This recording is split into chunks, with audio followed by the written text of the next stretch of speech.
Good morning, everyone, and welcome to our Saturday, February 20th Zoom mini class.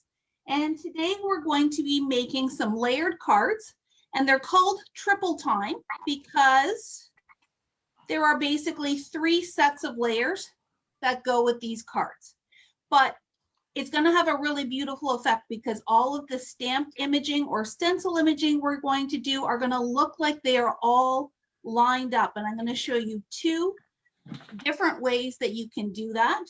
But for a third option, we're also going to do one with stamping and one with stenciling. So different ways that you can create the same look on your cards. If you are tuning in live, please make sure your microphones are on mute just to keep the background noise down. But as always, feel free to unmute and ask questions as needed. You can also put it in the chat. I've popped the chat open here. So hopefully I will capture questions as we go. If you are watching on replay, don't hesitate to pause and rewind. The replay will be uploaded onto YouTube. Please give me 12 to 24 hours to get that up there. It's not a complicated process, but it does take a little bit of time. So I will try to get that up as quickly as possible. So in the homework, I asked you to cut a bunch of pieces of paper. And we'll start with card number 1, obviously, but card number 1 and card number 2, the prep was the same. So you wanted to cut 3 pieces of colored cardstock and 3 pieces of white cardstock. If you have not done that yet, you can do it quickly. Maybe grab a pen or a piece of paper to write them down, and you can cut as we're talking. But for the white pieces, you want a piece. Actually, you want 3 pieces. So the first white piece is 4 by 5 1/4. Let me move this over so it's maybe a little bit more. The second white piece is 3 by 4 1/4. And the third white piece is 2 by 3 1/4. And if you look at it, there is actually a pattern. So if you decided you maybe wanted to take this technique and do it in a square card or a slimline card, you could pretty easily figure out those measurements on your own. Because this is the white, you want it a little bit smaller than the card base. So we're starting with our 4 by 5 1/4, and then just taking it back 1 inch per measurement. So 4, 3, 2, 5 1/4, 4 1/4, 3 1/4. And hey, if you want to get really adventurous and do one more smaller piece, you could very easily do 1 by 2 1/4. So it is really easy once you've figured it out the first time, because you guys know how much I hate doing the math, but this is pretty easy math. You just take it back 1 inch at a time. The same applies to the colored cardstock. So your base cardstock is going to be 4 1/4 by 5 1/2. And that really is just the size of your card base. So if you are doing a slim line, it would be, I think it's 3 1/2 by 8 1/2. If you're doing a 6 by 6 square, then obviously it would be 6 by 6. And then once again, we're just going to take it back 1 inch at a time. So 4 1/4 by 5 1/2, 3 1/4 by 4 1/2, 2 1/4 by 3 1/2. And if you compare your colored to your cardstock, there's only 1/4 inch difference between the two, so that you get that beautiful matted look on your cards. So that is your prep work. Now comes the fun part, which is the decorating. So I'm going to put my teal set off to the side.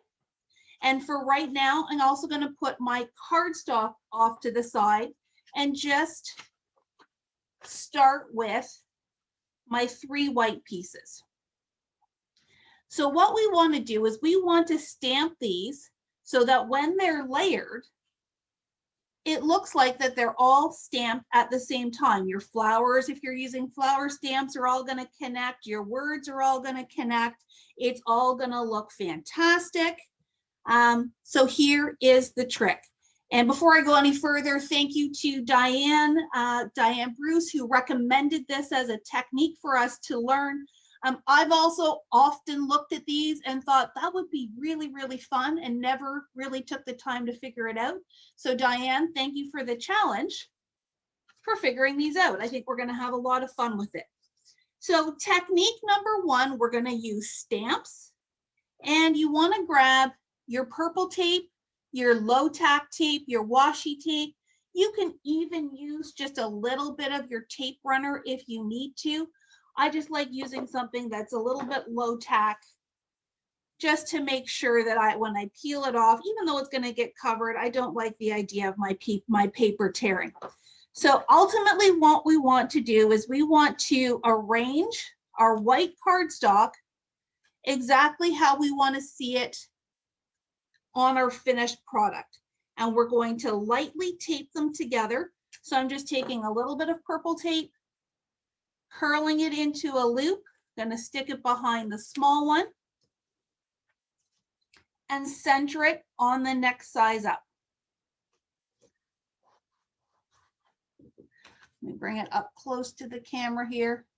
You can sort of see that purple tape in there behind just because of the lighting, but that's how you want piece number one. Piece number two, you're going to do the same thing. So I'm just taking a little bit of purple tape, rolling it under in a loop, sticking it behind, and centering it on the next largest. Whoops. Try to make sure it's nice and straight. So now I have my 3 layers of cardstock. At this point, you need to decide if you're doing a vertical card or a horizontal card. I'm going to stick with vertical just because that's kind of the idea I have in my head. But if you want to turn it the other way, you go right ahead. This is also a really great technique if you have the large background stamps. You just line everything up like this, put it in your stamp platform, and away you go. But I'm going to use a random stamping pattern for today. Now, if you want, you could then take one more piece of purple tape and put it behind your big one just to stick it down to your surface, if that makes stamping easier for you. So the first thing I'm going to stamp is my sentiment, but I think even that sentiment is too big. So let me grab one other quick one.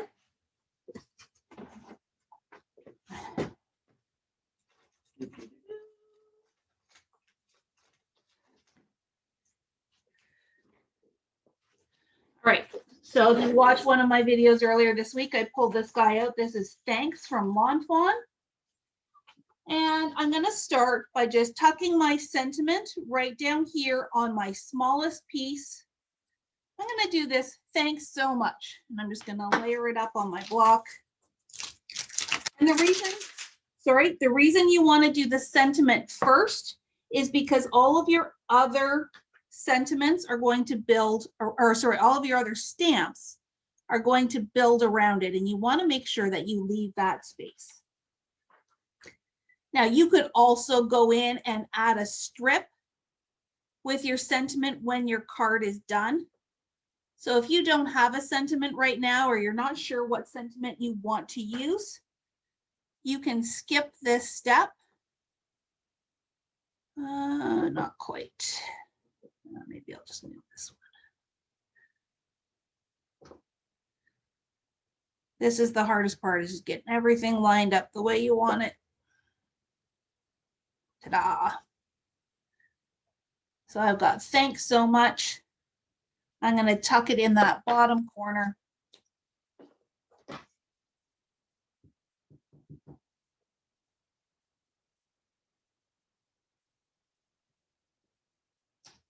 There we go. So my sentiment is ready.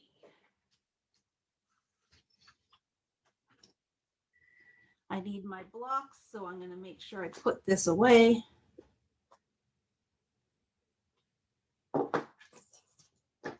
Okay, next thing we're going to do is our random stamping across all 3 layers. So I have these flowers and leaves, and I want to play with some orange. So I am using tangerine twist, tomato soup, and grass green ink. But you use whatever colors are good for your card.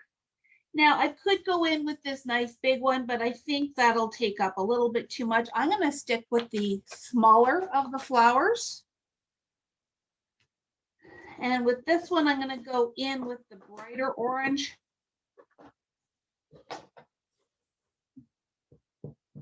And I'm just going to stamp it a few times, but I'm going to make sure I'm crossing all my layers of my cardstock. And you don't need many of these because this one is pretty big. Make sure it's okay to go off the side like so. I'm going to come down here, do some at the bottom, and maybe one more up here at the top.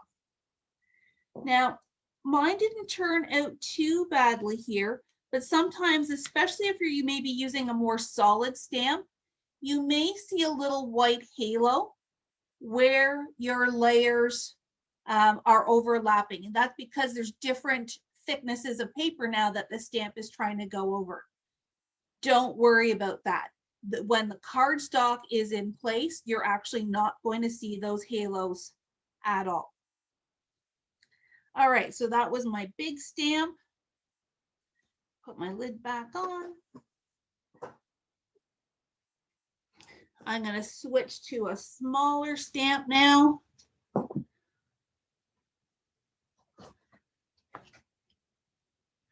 I think I will do, you know what, I think I'm going to do the leaves next, because if you look at my stamp set, my leaves are actually bigger than some of the smaller little flowers. So you want to start with your largest one and build your way down in size. So I've got my big. Now I'm going to do my medium. And let's put a leaf right here. I'm not too worried about my leaves connecting with my flowers. It's more for texture and color.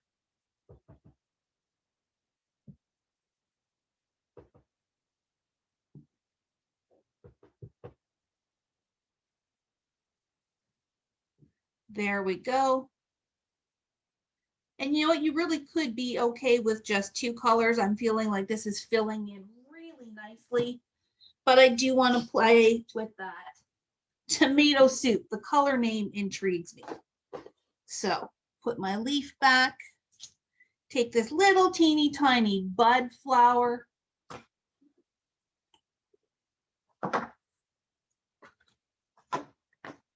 And once again, fill in the gaps. I see Susan Shaw says the VersaFine Clair works so well. I love, love, love the VersaFine Clair, but I'm also really loving these Gina K. They all seem to stamp really beautifully and work well together. Let's see, can I squeeze one in there?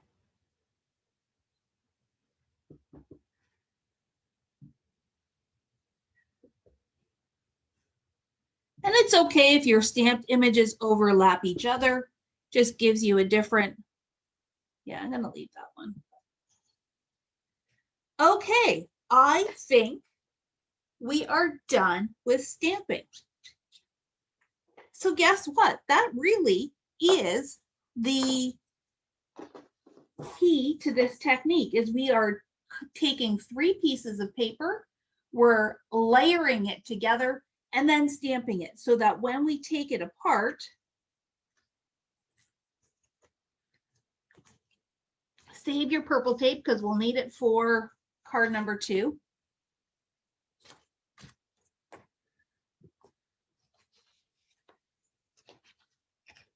It's all going to go together nicely. All right, so now it's just time to assemble. I'm going to grab a card base, fold it in half. Sorry for the ear earthquake if this happens. It's going to give my card a good burnish so it's nice and crisp. Lay it open flat, grab my tape runner, and now we're just going to start layering, alternating your cardstock with your stamped paper.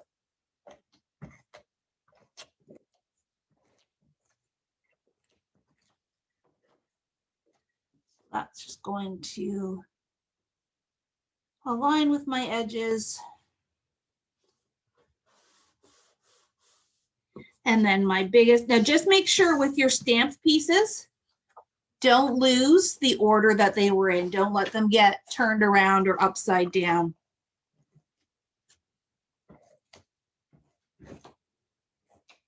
Because that will affect how the card looks. Okay, so I'm going to center this on my orange.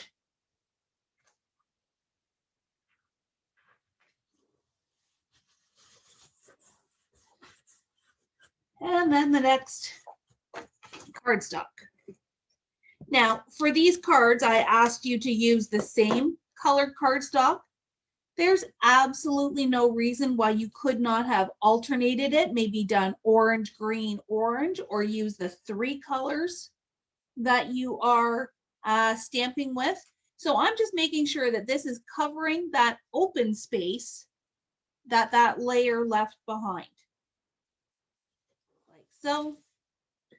Then our next stamped image.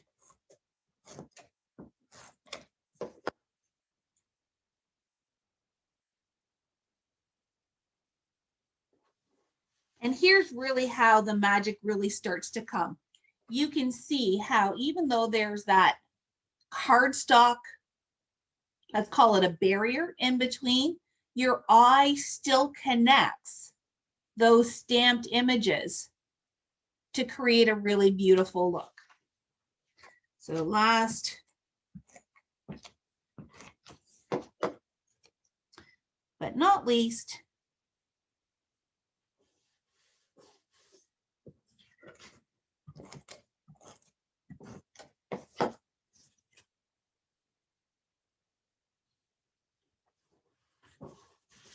all right, look how beautiful that is. And probably what I would do next is go in and add maybe some Nuvo drops or just a little bit of bling to kind of finish that card off. The other thing that would be really neat to try is doing it with rounded corners or even the inverted corner punch. Just make sure you do it on all of your layers, except maybe this very base one, unless you're going to also round the corners of your card base. But that would create a really nice layered look as well. So there's card number 1. Card number 2, we're pretty much going to do the exact same technique, but instead of using stamps, I'm going to use a stencil. And I'm just going to show you that you don't have to just use stamps. You can use a stencil that you have in your stash, or if you have smaller stencils, by all means, they can work in the same way that the stamped image worked. So I've got all my cardstock bits. I'm going to take my teal and put it off to the side. I am going to layer up with my purple tape.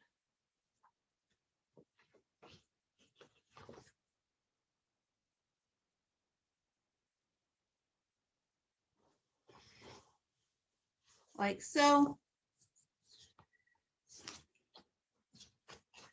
My 3 layers of white cardstock. And because I'm stenciling, I definitely don't want this to move. So I'm going to put 2 pieces of purple tape this time under, just to make sure that my pieces don't move. So there's my layers. Stick it down. Use my grids to help me line things up here. So I absolutely could take a ready-made stencil that I have in my stash. You know I love my pineapples. So I'm going to actually take this one and use it on the third card when we get to it. But I want to show you something else while I have you as a captive audience. I made my own stencil. You may have seen, I think it was on our What's New, that we've got some background dies in from Elizabeth Crafts. So I used one of those, which you could typically just use as a background on a card, but I used it with a little bit of Yupo paper to make my own stencil. Now you could do it out of your own cardstock. You could do it out of acetate, but cardstock, I find it's kind of a one-use thing, and I don't always get the results that I want because sometimes the cardstock's a little bit too thick. Acetate is wonderful because you can keep it and reuse it, but I often find I really struggle getting the dies to cut the acetate. So if you have a die that works beautifully with acetate, by all means, you can use acetate. But I heard this tip from Mr. Tim Holtz himself. He used Yupo paper. Yupo paper is more like a synthetic or a plastic paper. It's made of a different kind of material than typical paper. And it's often used for alcohol inks because it's got a glossy property, but also can hold up to wear and tear. It's also really nice and thin. So when I go to do my stenciling, it's not going to deteriorate and it's not going to make stenciling difficult. So I just took, we had this one, which I absolutely love, but we've got other background dies as well. If you've got background dies in your stash, this is a really great way to get an extra use out of your background. So I'm just going to lay this right over top of my layers. And they've got a few little blank spots here, so I'm just going to tape it down where I can so that it does not move.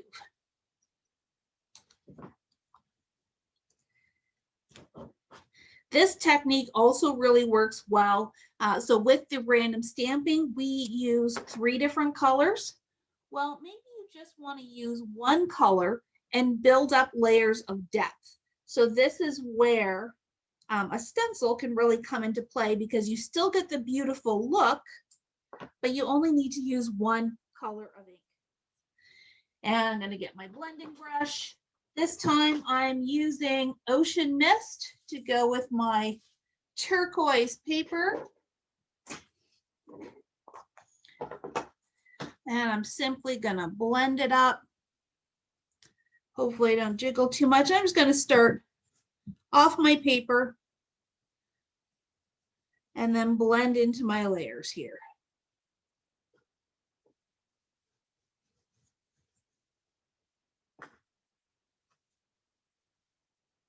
Oh, I'm glad you like this idea. I thought it was pretty ingenious as well. I have not tried it, but I would also think that if you were using a paste, the Yupo paper would probably hold up a little bit better as well to more of those wet mediums.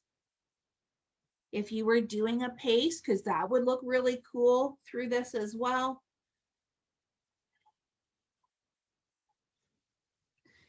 And as I've said before, with the blending, you want to press lightly and then build up your layers where you want extra dark pieces.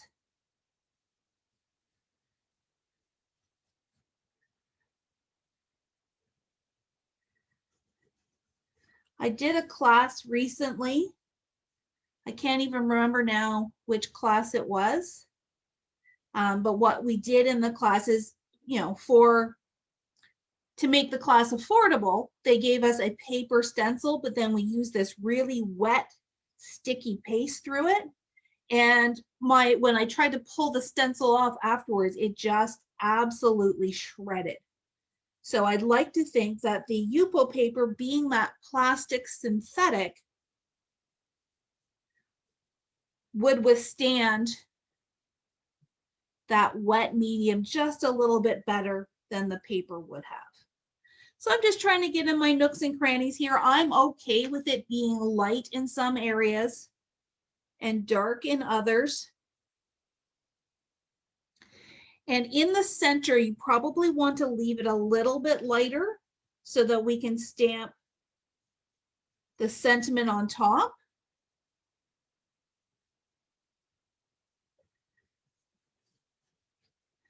Okay. I'm going to stop there.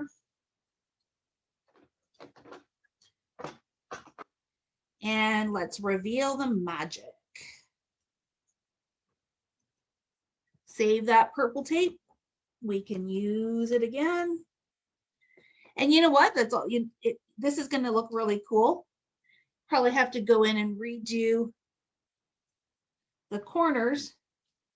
But in theory, you could just take that stencil now that it's all been inked and use that to make another card. So Carol Ann is asking, what's that tool I'm using? This is a Gina K blending brush. If you go back to our Facebook page, I believe my coffee break, I'm going to say it was Thursday. It might have been Wednesday. Every day's blurring together now. I did a whole video on blending brushes. This is really awesome for getting good ink coverage. But with a stencil, absolutely, Carol Ann, a dauber would do the same thing. It'll just take you a little bit longer because often a dauber is smaller. So it'll take you a little bit longer to get the same kind of coverage that I was getting with the larger surface area.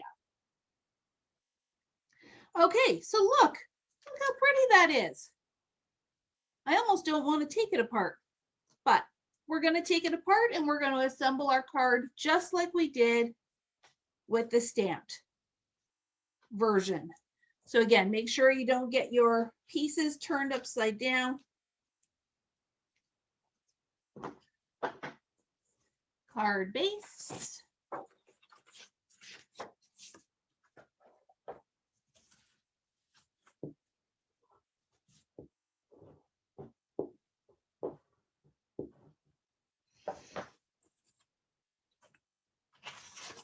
And assemble. Come on. Now, in both of these versions, whether it's the stamped image or the stenciled version, if you are someone who likes to distress your edges, you can do that as well.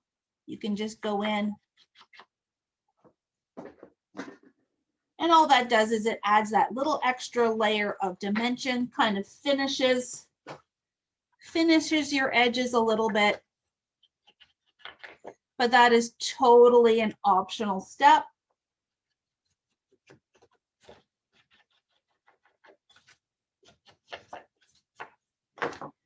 Again, make sure you don't get it wrong side up.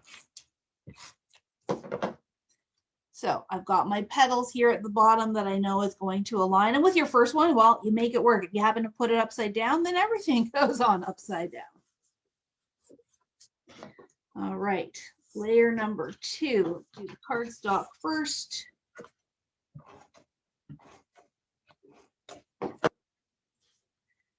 Cover up the blank spot.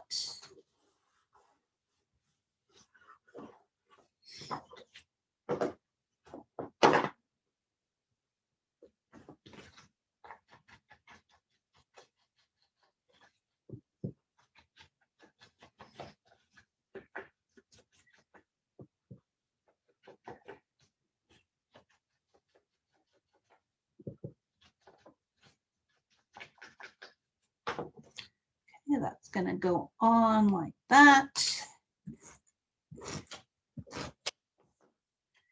Now, for argument's sake, you used a really dark color for your stamped or for your stenciled image. And if you were to actually put this on, stamping a sentiment might be difficult. So one option you have is you've already got this beautiful white square here. Why not leave off that third layer and stamp your sentiment in there? It just means you have 2 layers, but it gives you that beautiful little white square, and it goes back to those masking techniques that I showed you a couple weeks ago. But I want to keep on keeping on, so I'm going to just finish up my third layer here.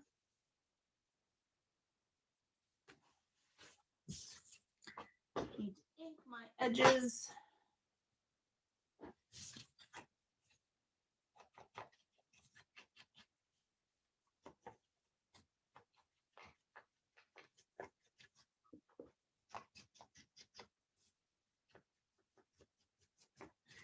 Finish that off.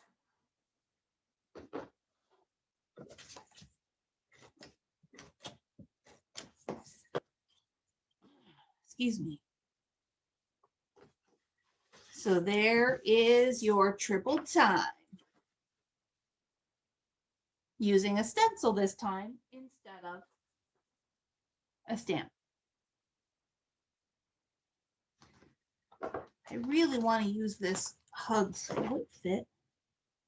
No, I probably have to turn it sideways. So for right now, I'm not going to put a sentiment on, but you get the idea. You could just center it right over top. Do I have? No, too big, too big, too big. Yeah. I will leave the sentiment off for now. The other thing you could do. Yeah, maybe that's what I'll do. I'm going to grab this scripty thanks.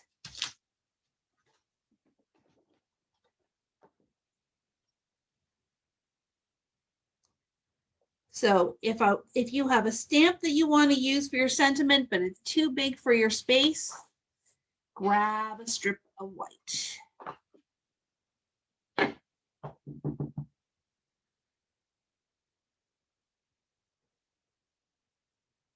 Straight down, straight up, nice and firm. I'm going to dovetail my ends.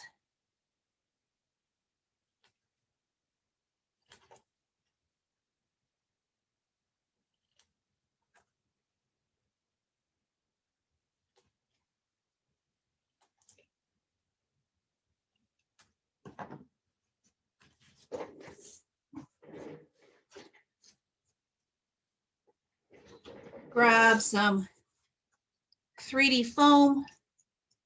Yeah, we'll just do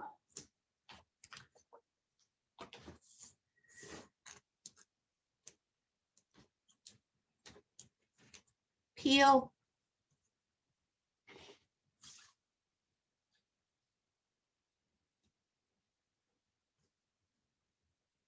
Voila.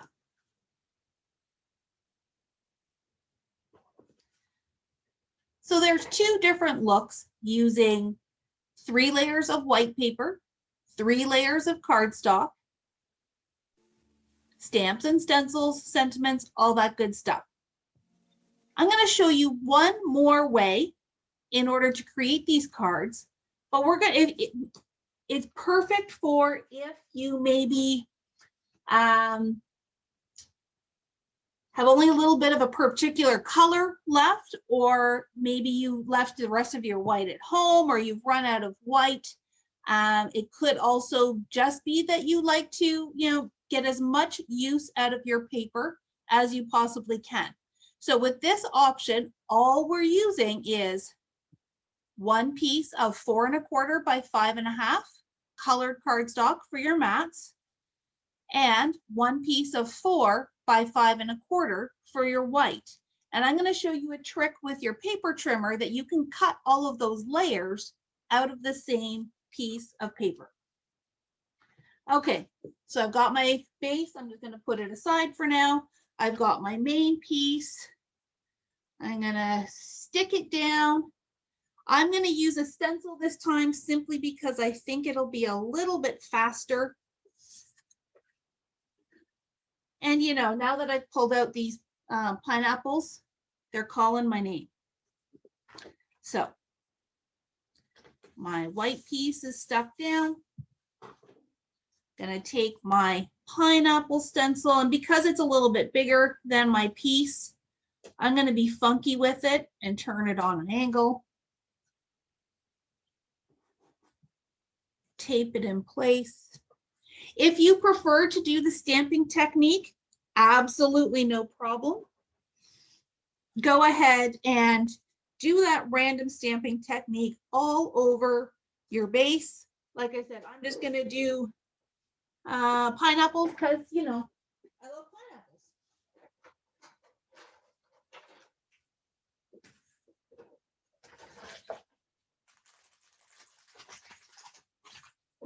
So in answer to Carol Ann's question, I am actually going to pull out a finger dauber and use that to color in the green spots.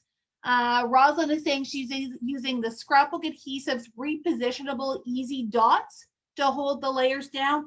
Absolutely, repositionable anything, whatever you have in your stash. And you know what, you could even use the permanent as long as you can lift it up, because as you see, everything gets covered up. You just want to make sure it's as easy as possible for what you're doing. So I'm going to start with the yellow. I'm going to cover in all of the pineapples in yellow. Make sure I get some good ink coverage here. And because yellow is the lighter color, I'm not worried about going over the greenery, because when I go back in with the green, it'll cover up the yellow or blend with the yellow. And since green is, or yellow is a component of green, I'm not too worried about it muddying my colors.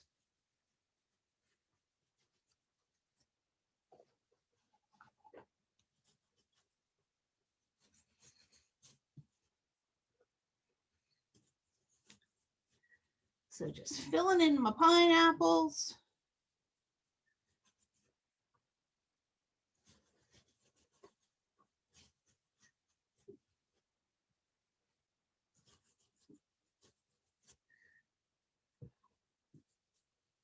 All righty.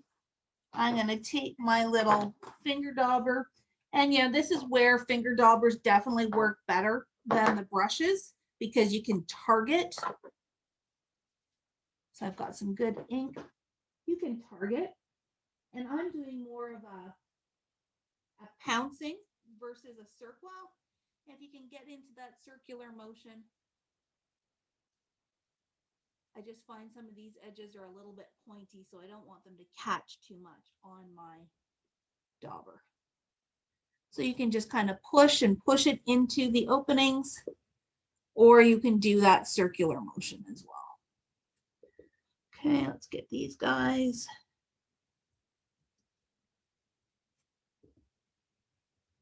And just try to be careful you don't get the pineapples, but you can just call it an ombre look and say that you did it on purpose, or maybe the pineapple in some areas is not quite as ripe. There's always an explanation. And as we were saying before we started the recording today, there's no such thing as mistakes, just creativity, opportunities to embellish.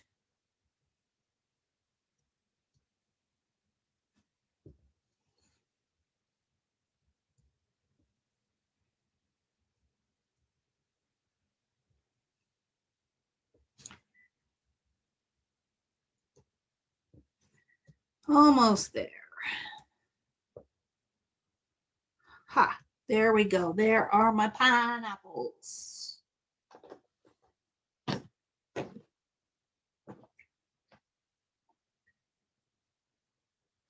Lift up my stencil and look at that. It feels like a tropical vacation. So here we are with just our one piece of paper. And this is where your slide trimmer is going to be your very best friend. So if you remember, when we were talking about our measurements, So we're starting with a 4 by 5 1/4. That's what this guy is. And then each measurement goes down 1 inch. So what we're going to do is we're actually going to cut the next layer out of this piece. Now, you don't want to go in a full inch because you're also going to do off the other side. So if there's an inch difference, we are going to cut this by 1/2 inch. And here is the trick. Okay, so we're going to put our paper into our trimmer. If you have the 1/4 or the 1/2 inch mark over on this side, that's the side I tend to follow. But if you're going by measurements, we're at 4, you want to take it down to 3 1/2. Now, be careful, you don't want to just slide because that's going to cut a whole strip off. We know our piece is 5 1/4. So we are going to start at the 4 3/4 mark. Let me see if I can get it in place here. 4 3/4, and push down so that your blade goes into your paper. And let me bring this closer to the camera. Your blade should have an arrow, or if you have the more of a tab handle on your trimmer, that line goes right to where the blade is. So you're going to put it at the 4 3/4 mark, and you're going to go up to the 1/2 inch mark. Hopefully everyone is following that. So you're not going to go all the way to the top. Just go to approximately that 1/2 inch mark on this side ruler. Don't know if it's going to be very easy to see, but you can see my arrow is pointing at the 1/2 inch mark. Lift up your blade, and you should look like that. I'm now going to take it, turn it 90 degrees, and do the same thing. Now be careful, we do have a rectangle. So line it up at that 1/2 inch mark over here. We know this is 4, so we're going to start at 3 1/2. And go all the way up until your blade meets that other cut mark again at the 1/2 inch. And you may have, like I've got a little tiny place where it didn't meet. That's where I'm just going to go in at the end with my scissors, but then rotate it again and do the same thing. So 1/2 inch, 4 3/4, all the way up to your 1/2 inch mark. Rotate one last time, 3 1/2. And at this point, you can really just follow where your cut marks are. And this centerpiece should just fall right out. Again, you may just have to kind of snip those little corners if you didn't get close enough. So there's your frame. And then you would do the same thing again to make it the next layer. So this is now 3 inches wide by 4 1/4. So if we go 3, if we go to the 2 1/2, we go to 3 3/4, up to 1/2, and repeat. Hopefully I haven't lost anyone. It is a little bit of math, but once you've got it figured out, no, so this is 3, so I want to go to 2 1/2. 2 1/2, up to the top. This is just a really easy way to make your paper go a little bit further. I will often do this with scrapbooking as well. If I am taking like a large piece of pattern paper and just putting it on a larger piece of cardstock, I'll cut out the middle that I can then use for photo mats. Okay. So there's our 3 layers.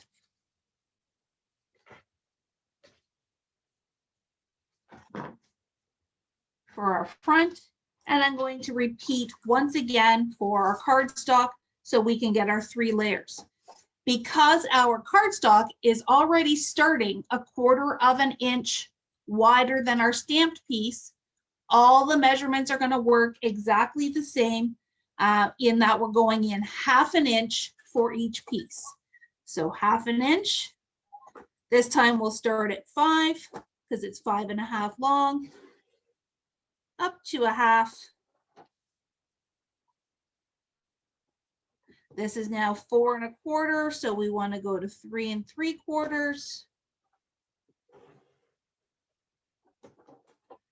Rotate 1/2 inch. As long as you keep remembering 1/2 inch, everything's going to work out.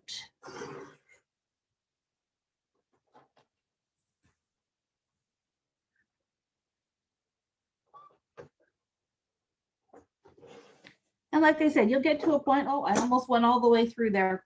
You'll get to a point where you can really just follow those cut marks and not even have to worry about the measurements. So this one is now 3 1/4 by 4 1/2, 1/2 inch. So 4 1/2, we're going to start at 4, up to a half. This is 3 1/4, so start at 2 3/4. So have you ever wondered why there were measurements on this part of your trimmer?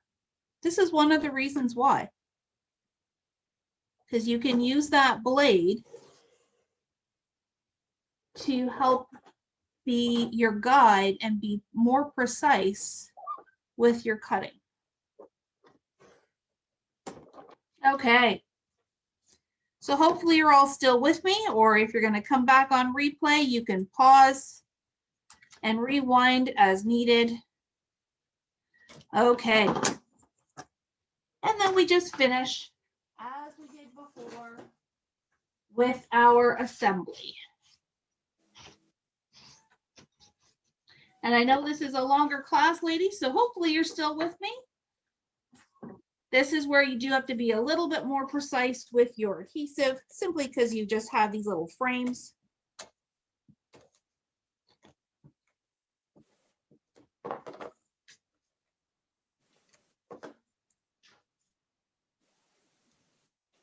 Get that guy, use your edges to line everything up. Now, if all has gone well, yeah, we're still going to overlap.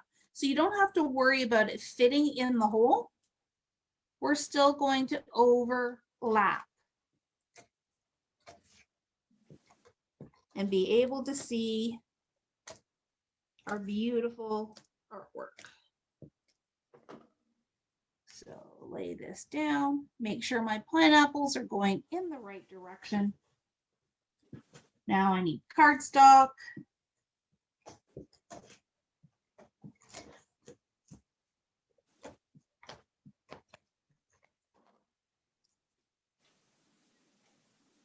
Overlap.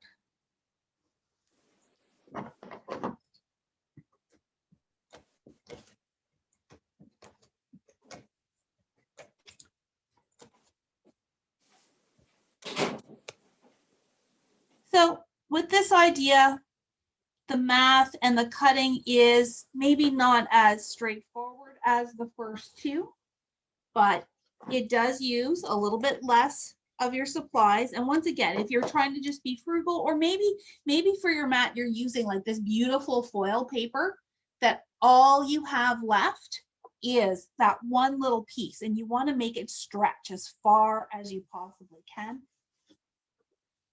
This is the way to do it.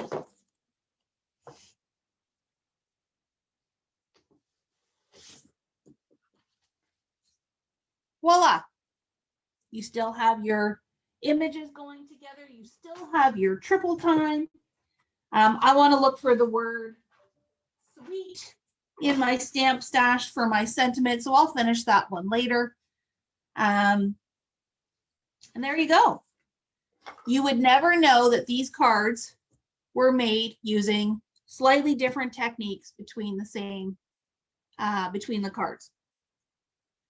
So ladies, that's it for me. I need to sign off because I actually have another meeting at 11 o'clock. So thank you for joining me this Saturday morning. Look forward to all kinds of great stuff this week coming up.